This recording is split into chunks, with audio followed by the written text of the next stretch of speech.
Previously on Prison Break. What are you doing up there in the infirmary? What does it got to do with what we're doing here? 4 days from now, on the night of the escape, we'll have 18 minutes to get the bars off the infirmary window, and for all 7 of us to get across the wire. We've got too many people. I've done the math, and one of them has to go. I'm Garry Brown, producer, Prison Break. And I'm Karyn Usher. I'm a co-producer on Prison Break and also the writer of episode 11. And thank you for listening to me talk, because I don't know who would want to listen to me talk for 42 minutes. Well, we're going to find out, aren't we? Yeah, I guess so. So this is the best episode of Prison Break. Don't you think so, I Garry? think so. Didn't you write it? Mm-hmm. It was kind of a tough one. This one was kind of a tough one in the early stages of breaking the story, as we call it, because Michael has this big problem that he's almost done with his circuitous route to the infirmary for the escape, and he's got this final piece of the puzzle that he's investigating right now, and we didn't really know how we were going to get him to his final destination up there in the infirmary. So this kind of landed on us as a big episode to determine how Michael was going to get up there. Not only was it a big episode for you guys, but once it got handed over to us in Chicago, to facilitate the amount of structural work that we had to go through in order to accomplish some of the sets that are coming up later in the episode, it was quite a feat for us. I mean, this entire series is quite a feat for all of us. Good thing it's a nice collaboration. I'm Bobby Roth, and I directed this episode of Prison Break. The tunnels posed an interesting challenge for us because there was going to be a lot of work done in them, and we really didn't have that much room. So we tried to figure out a way to use direction, and Chris Manley, the director of photography, did a great job. You can see the light there. And then we just kind of tried to use different lenses to keep it feel like he was moving into new places. This is part of that set that I was just talking about moments ago, where we had to not only build this set on stage, which doesn't exist out at the prison, but we then had to duplicate it for some water work that's going to come up here in a few scenes. You know, originally, this story had a tattoo in it, and I wrote it down so that I wouldn't mess it up. The story had a tattoo that you saw in the very beginning of the episode and was slowly revealed through Michael's scenes, and it was a Bible verse. And in this scene, you originally saw that he had written on his arm 2 Kings 3:16. And as the episode progressed, you saw more and more of what that quote is. And I'll tell you later. Then maybe they'll keep listening. Speaking of the tattoo, that's been quite an interesting challenge and experience for not only Wentworth, but for all of us to incorporate all these different phrases, as you're mentioning, into certain parts of his body, especially ones that we can visually see on a regular basis. Right. It's not, you know, the tattoo sort of evolves as time goes on.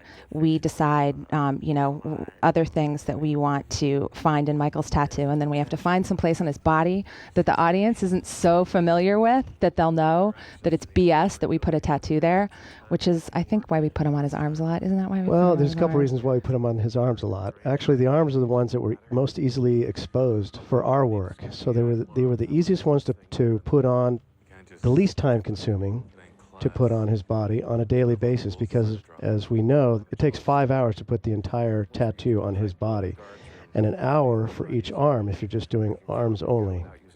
Well, and I guess you can look at your arms and it's hard to look at something written on your shoulder blade. That would be a challenge. Yeah. Although that does come up later. There's Dominic Purcell, who I'd worked with on John Doe. I think this is one of the early Rockmond episodes. Isn't this one of his first ones? It is. He became a nice addition to this group. He was gone being a lawyer on another show for a while, and when the other show was canceled, we got to get him back. And not that we wish ill will on other shows, but we were secretly Fortunately happy. for us, yeah, we got him.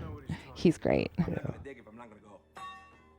This is the guards room, and it's the toughest place to work, at least at that time, because it's so small, and yet we have 7 principals speaking. So luckily we can use handheld camera, which we use a lot on the show. I love it. It just gives you a certain flexibility. What's that smell? This is a really corner turning scene for Teabag and a Bruisey. Pushing his way into the group. And this is where, the tension really starts to build between these two characters, which I think is one of the more interesting parts of the show. And later on, when what happens to Abruzzi happens to Abruzzi, I think that it's played really well all the way up into the end of this season. Those two can just look at each other, in 20 or whatever, in one of the end episodes. They're just glancing at each other, and you just, it makes your blood run cold. Because they're both such characters.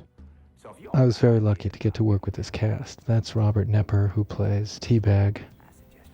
I had a very good connection with him. We both have children the same age, and of course, given the evil character that he plays, it's funny to know what a family man he is. This actually turned out to be a pretty catchy opening. Yeah. You know what? I wasn't sure what I thought of this opening when I first saw it. I felt the same way. Yeah, and now I totally love it. But we're pretty excited about the show, the writers, so sometimes we embarrass ourselves and dance around to our own to main the titles. Theme? Yeah. Picture that.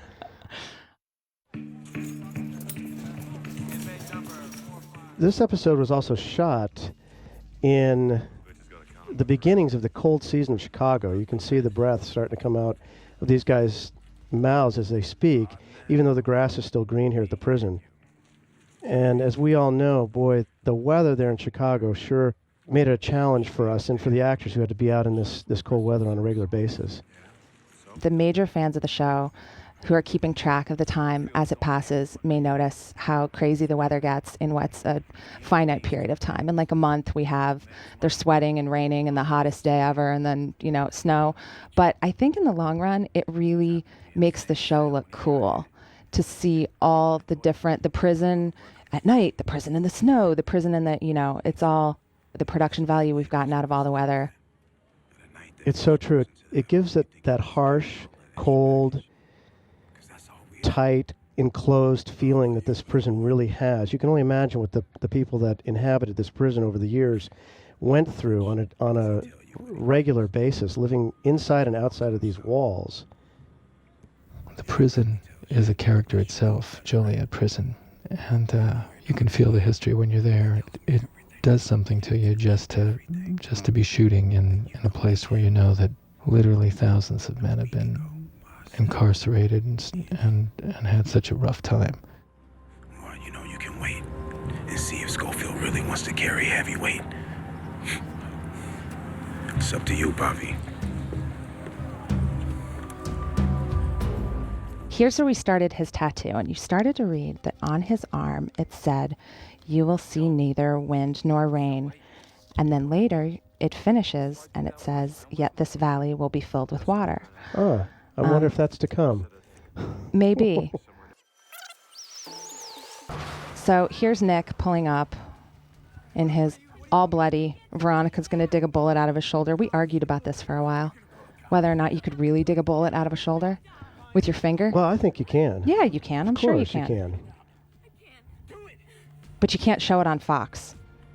Just like that.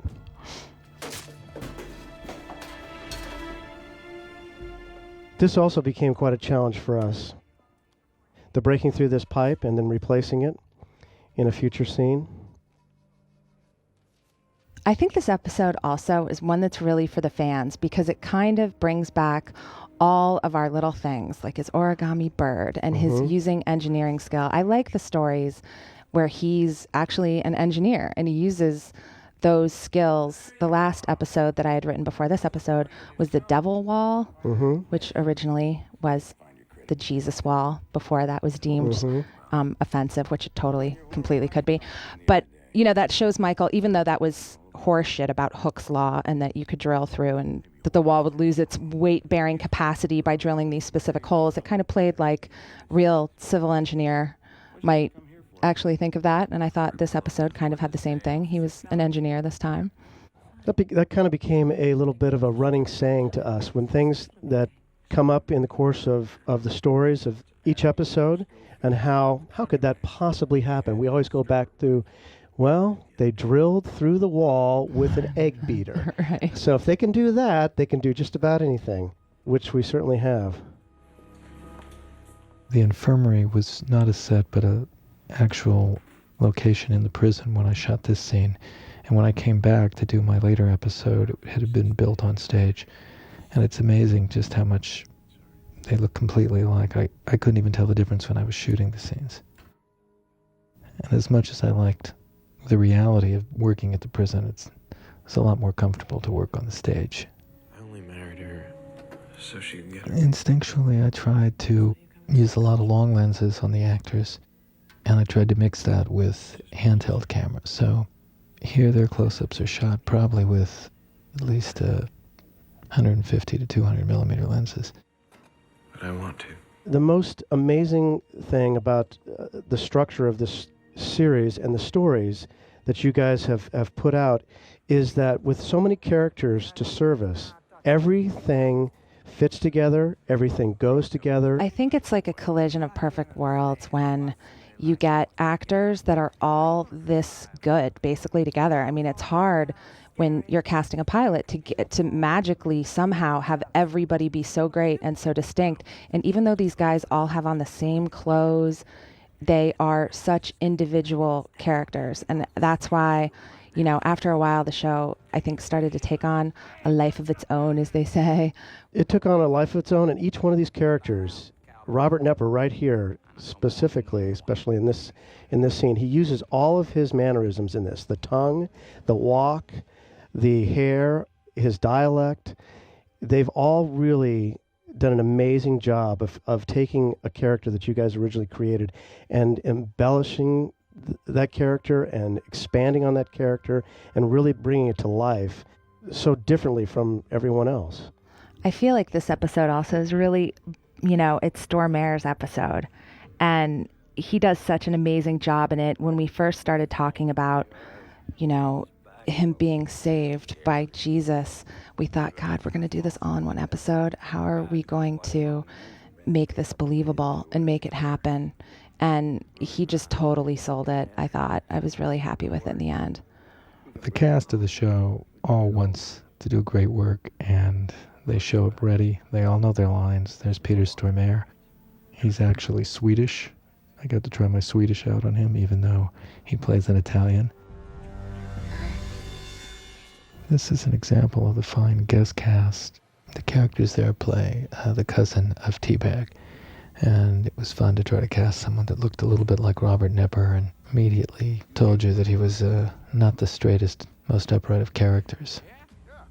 I think there was some of this we didn't use, isn't there? Yeah, there was a little bit more dialogue at the end of this scene that we didn't use, but I think it plays so much better just giving the audience the option little of using hint. little hint, use their imagination, what's to come. One of my favorite things about the show is that it just moves at a great pace, and it assumes that the audience can keep up. It doesn't try to be overly expository. In the garage underneath his car. Likely story. Yeah, you know what? That's my fault. Because before, she had more lines. It was a longer explanation. And then I can't remember what happened, but whatever. Well, she looks like she just made that up. Exactly. Well, maybe she did. But and then it was kind of abandoned. It was like one of those lines, a widowed line that's left in there after a while. And then later when I was watching the cut, I'm like, that just sounds like the most idiotic writing. Hardly.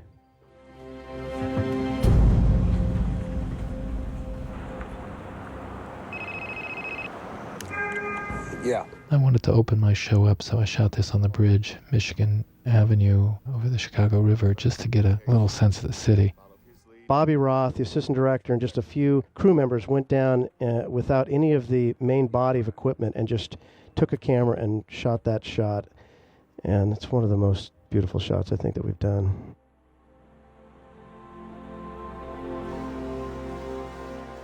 Part of our challenge in this episode was also on our first day, we had 4 company moves because we needed to shoot this scene in the alley, we needed to shoot the funeral, we needed to shoot the inside of one of the characters, Danny McCarthy's home, and so we were really moving that day, but they're all right next to each other.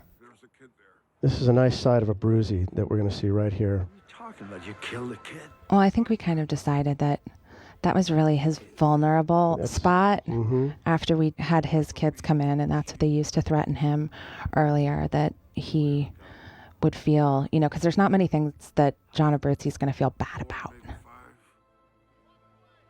Right there. It's nice to see a different side of him. And we see that with all of our characters.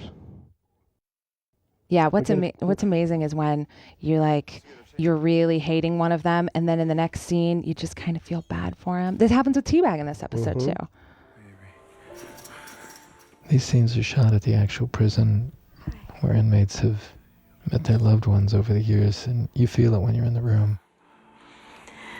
I came here because This is an unusual scene for Prison Break because it's a full 3 minutes with 2 characters, which is a luxury for the director because you get a little bit more time to stay with them and you can work on performance. Your baby. I would like to see more of Mary Cruz. I really like her. We're going to see more of her in season 2, I think, than we will in season 1. These two are so good together, too. They're so believable. Yeah, they are. Gary, do you think people will still watch the show after we break out of the prison? Are we allowed to talk about that? Of course. Of course, because then it becomes a whole new ball game. The elements, the obstacles, the risks, the danger, And I also... the rendezvous. The rendezvous, yes, the multiple rendezvous. The thing that I think is cool about it too, though, once they get out of the prison, you will have been with these guys for so long that you will want them to get away. And I think a lot of times, The Fugitive and other shows that have tried to be like The Fugitive, you don't know the guy beforehand. And in The Fugitive, it works out really well that you don't know him. But in this case, I think learning about the guys and knowing them, you're really going to be rooting for them to get away. You're already rooting for them before they get out of prison. And you come to love these guys in a certain way, even regardless of the crimes they may have committed. You still want them, like you said, to get away. Especially Sucre. He's the sweetest bank robber ever. Well, not bank robber. What did he rob? A Liquor store. Liquor store, Yeah. twice. Sooner than you think. All of the actors, even in the small parts, are just so strong. Even the guards, and there's a lot of them. They're all so well drawn. He's good too, Patterson. Yeah, Patterson is terrific. He's from Chicago. He teaches at a local school in Chicago in addition to acting. He really has come forward as one of the strong characters that we have on a regular basis on the show. I didn't know he was a teacher. Is he a high school teacher? I think he's an elementary school teacher. And he's really come a long way in creating his character and has really become a strong part of this family. The woman who plays Katie, who is Dr. Sarah Tancredi's assistant up in the infirmary, Yes. she's also a high school counselor, isn't she? Yeah, she is. Yeah, she told me that kids listen to her more now that she's on TV. We have a really strong cast out of Chicago. Becky, who is the warden's assistant, the rest of the correctional officers, Stolte, Mack, Patterson, they're all extremely strong. Danny McCarthy plays Hale here, extremely strong actor. Fortunate to have these guys. Remember when we asked you if we could do this scene at night, Gary? And what did I say? You said, how am I going to light a whole cemetery in the dark? You guys want a what? Marshall's a very emotional actor, and we knew that he was going to really go faced with his mother's coffin. So here I've got 3 cameras on him, and we're playing off Danny McCarthy's face. We really utilized the cemetery too because there wasn't a lot of work there that day. So the scene with Hale and his wife, I believe is coming up. Oh, yeah. We used one of the rooms in the main chapel, just a small room off the side, dressed it as the bedroom, which helped fill out our day there. That's what we have to do on a regular basis on this show, is we have to really be creative on where to shoot the scenes that you guys send to us so that we can complete our days, because we have a lot of small scenes. And we tend to send in a lot of scenes that are a half page set in a cemetery at night, and you're not going back there, so makes things difficult. It's challenging. Wentworth is perhaps the best young actor I've worked with, maybe ever. He's got a great presence. They all work well together.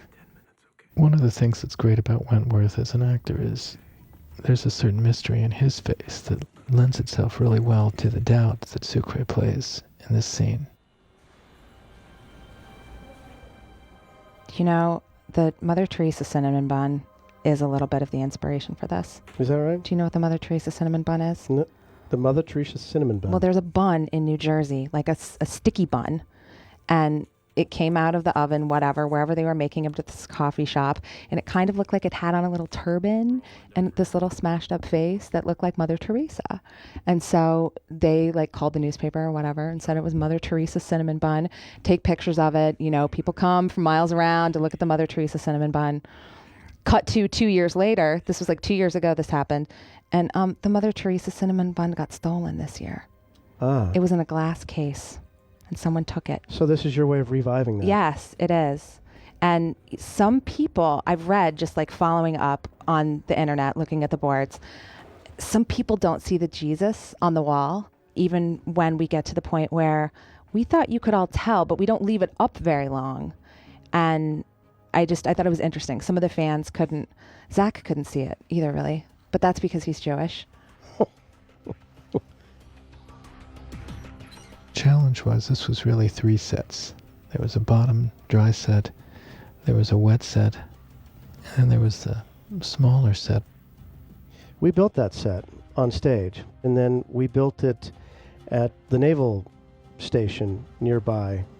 We built it there because in a couple scenes from now we're going to see why we needed it in 2 places. We got very lucky in this dream sequence that this location, the close-up was shot on stage of the young boy, and the mortuary provided the exterior with a photo double. Since we didn't have a Abruzzi that day, because Peter Stormare was working in another movie at that time. He's just so good in this. See? There, See, I think there you can see it. You can definitely see it pretty well. Yeah. It's the crown of thorns that sells it.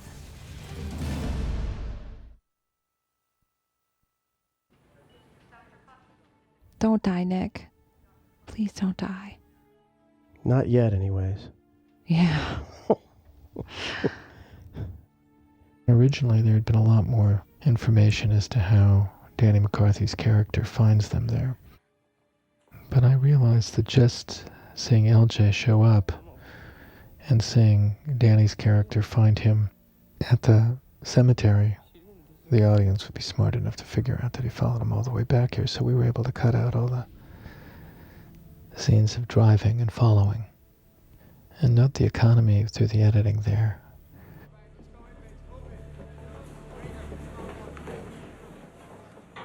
I'm sure somebody's spoken about this set before, but this is a 2-sided, 3-tiered set that we built on our soundstage.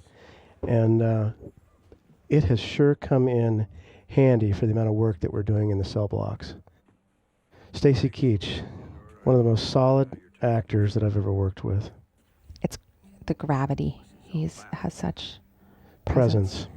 I felt really privileged to get to work with Stacy Keach. I'd been a huge fan of his over the years. Fat City by John Huston's one of my favorite movies. Unfortunately, we only had one scene together in this episode, and I barely got to know him. But then when I came back and did episode 19, I had a lot more work to do with him, and he was just such a gentleman and a pleasure to work with. I really like that guard. He was just over Stacy's shoulder. He has a gold tooth with a cross cut into the front tooth. They call him the Rev, but I don't know his real name. Yeah, the Rev. That's exactly what we call him.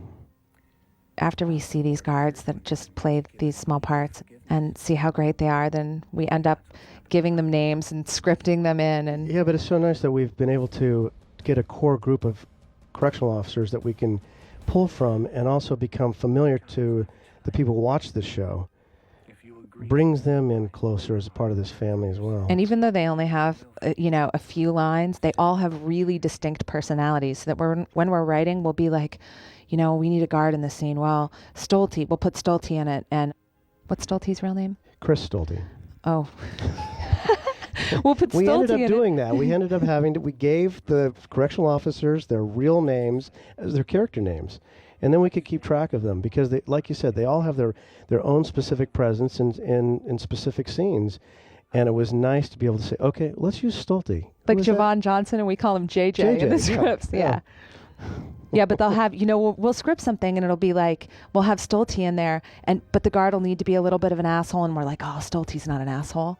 We have to put Patterson in there. He can be a little tough on him, Yeah, between Stolte and Patterson alongside Wade, it's a strong group of people that he's got surrounding him.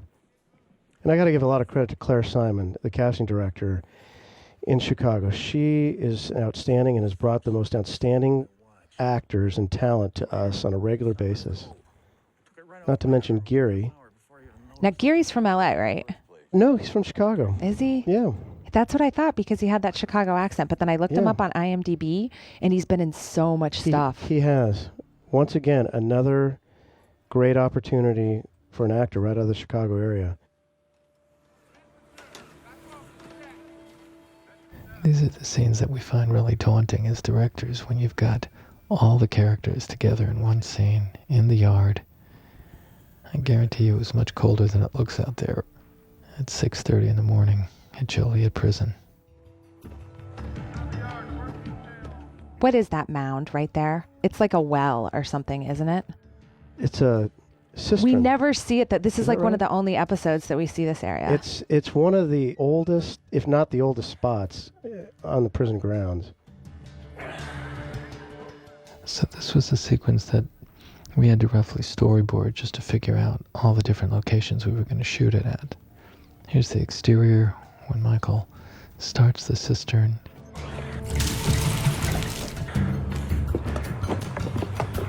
Now, once again, this set that the water's pouring into, not only did we build it on stage, we built another little portion off to the side that we could fill up with water to a height of about 3 feet. Then, because this entire set is going to fill up with water, we had to find, which is very difficult to find in the Chicago or Illinois area, a tank, which really doesn't exist. So we had to find a pool that gave us a depth of 12 feet so that we could design a third set that we could lower into the water, giving you the impression that the water's actually filling up within this set. And fortunately, the naval base outside of Chicago had a pool that was that deep that would allow us to actually construct not only the set, but the mechanisms to drop this set into the water and the safety platforms that surround it. We also had to have a facility that we could drop lights into the water so we could light this set. And, of course, put scuba divers in the water for safety as we needed them, not only for the guys that constructed it, but for Wentworth, who's going to end up in this body of water. This is why this is probably one of our most challenging physical and technical episodes, because we had to accomplish that particular construction within a 2.5-week period from start to finish. The nice thing about it is that it looked great when it was done. it looked great when it was done. And you guys did have to have a couple extra days to do that, didn't you? Wasn't that not on the regular schedule? That became a second unit day and just outside of the regular schedule. So we were able to accomplish it pretty much within our time frame. The camera operators on the show, particularly Billy Nelson, are just great. You can use any lenses and ask for any moves, and the harder, the better for them. Here we're mixing the long lenses with handheld as they abduct Teabag.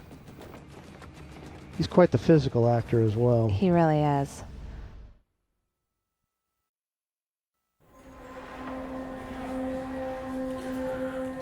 What are you doing?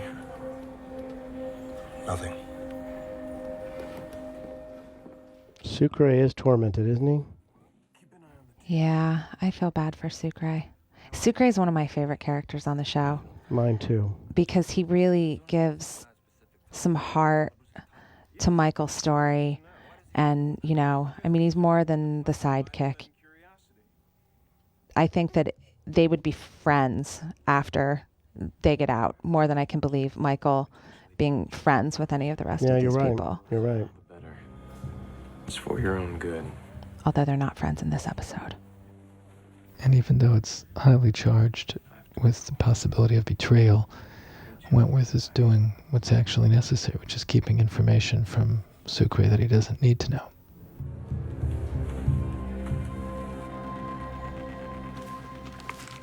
Stealing from a guard. Wade Williams, who plays Bellick, is just a great heavy. He's a wonderful guy, and he just loves his role. Part of what's fun is that the writers have a sense of humor, and within bounds, they let the actors chew the scenery as well as their cheeseburgers. One thing Bellick likes is his French fries and hamburgers, doesn't he? Yeah, he does. Along with that milkshake. You know what? I wrote this scene. This is one of those cases where this scene was put in later. Like we got this ball rolling on the story after we'd already done the rest of the episode. And this is a case of where I wrote this scene really fast. And it's one of the better scenes in the episode, I think. It really is. Like when you're hanging out with Schofield. What's Lane's last name? The character the guy who plays Tweener. Lane Garrison. Is great. I love him. You know, you remember how we searched so high, so low, and so long for the right person to play this part? Well, it was funny because, unfortunately, you know, all the tweeners were crowded outside right outside of my office is where they all wait for casting. And so it was funny to see all the various versions of Tweener. Lane is a natural at this. At first I was like, oh, but he's so cute. I thought he was too cute to play Tweener. Boy, but doesn't that make him vulnerable in prison? yeah, that makes him totally vulnerable in prison. I thought you left. And this is what Garry was talking about, like being shot at a cemetery. Yeah, this is at the cemetery in one of the side rooms.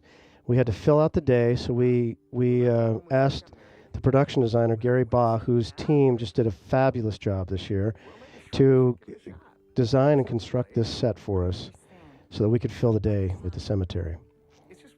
I think Danny McCarthy's character, because of location problems, had a house that was set in about 5 different locations. This is a tormentive scene for Hale. She's good. She's very good. We gotta go. You're in trouble, aren't you? Come on, 8-month pregnant wife. Yeah. We got to go on a trip. Get in the car. Grab the kids. Pack everything. Let's go.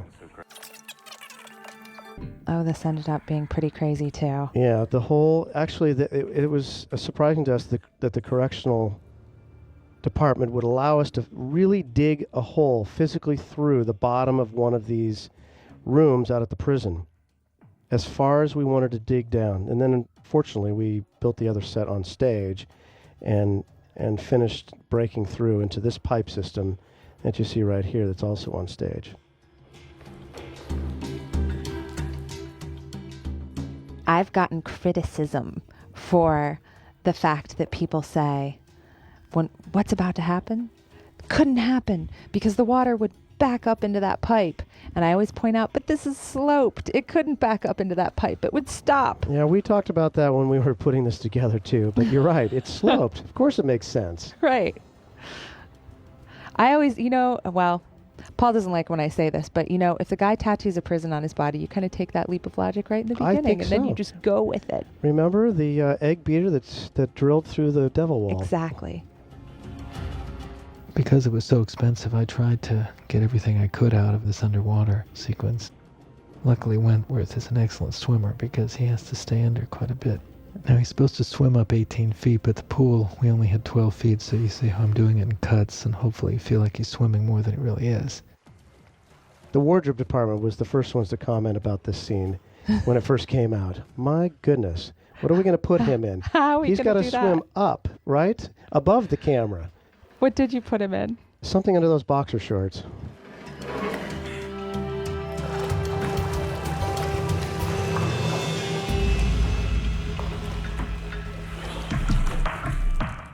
You can tell when he does that little head thing that he was like a college swimmer or something. He was. This was Wentworth enjoyed doing this. He was actually looking forward to doing this because he was a swimmer. He still is a swimmer, and he as you can see, performed extremely well in this. Stayed underwater, in the tank out at the naval base for an enormous amount of time, and looked good doing it, as he always does.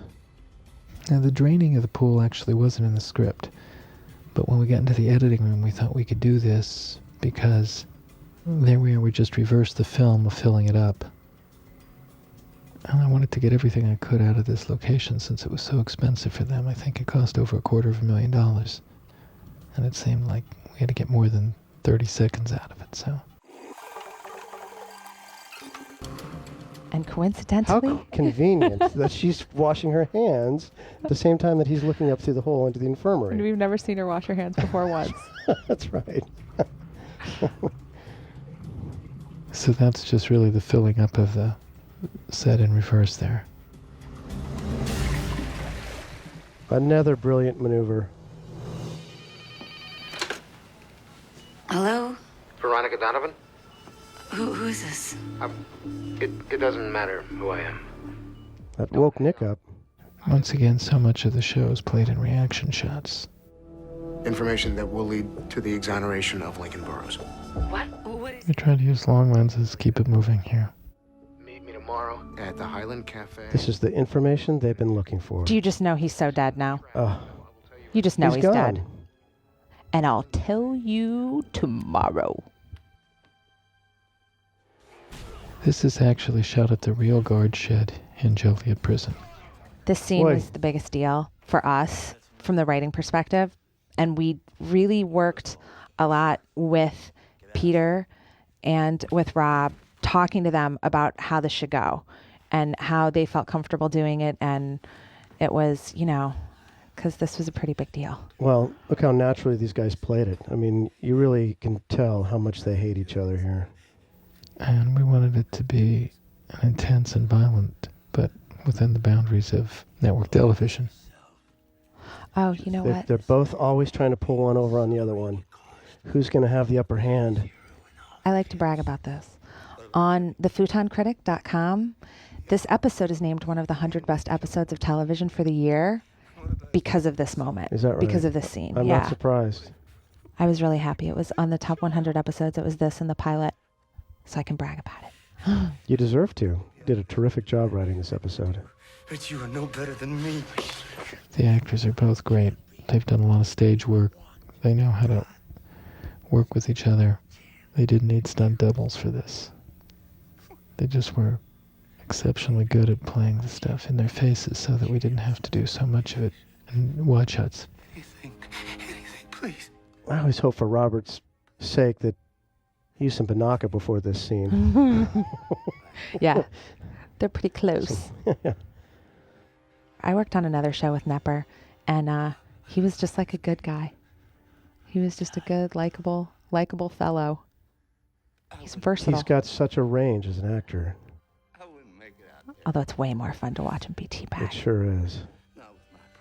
In reality, this scene was over a minute longer, but even after it's cut, it still feels incredibly substantial to me. Can't even imagine what we took out. You got it. Come on. You got it. Every time I see Peter now, I can't help but flash to his Volkswagen commercial ads.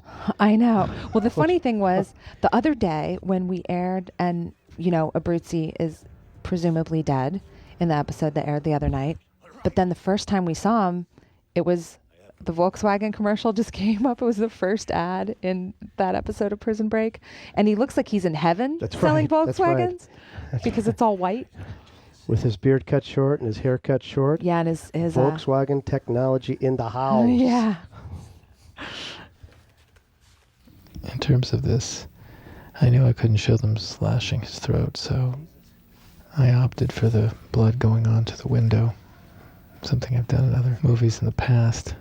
Never trust a man who can put a razor blade under his tongue and you not notice. Right. That actually wasn't our idea. It was our idea for this episode, but Matt Olmstead really liked the fact that Rob had put the razor blade under his tongue in an earlier episode. He had done that very early on in one of the first episodes where we saw him. He had a razor blade under his tongue out on the bleachers. And we took that and we used it for this. It's amazing what he can do. What I love about the editing of these shows is that even though there's an awful lot of cuts in them, they are always in the direction of performance so that you don't lose the performance. They're not like music videos. They just know that the new generation of television viewers can handle these moves. As a new director, it's always intimidating to come to a new city with a new cast and try to fit in. This show welcomes directors. It's really a director's show. You have to work really hard. Joliet Prison is over an hour away from where you're living in Chicago when you're staying there. And it's great that the people are just so game. The local crew is very game. They want to try anything. They don't restrict you. I was very lucky I got to work with Kevin Hooks, who was the directing showrunner who came in on the show, and is just completely supportive. Muse Watson's a great actor. He'd been a stuntman, and he really loves his job. He's a very seasoned guy. He's lived a lot. You can see it in his face, and you can feel it when you're working with him that anything you throw at him is going to be okay.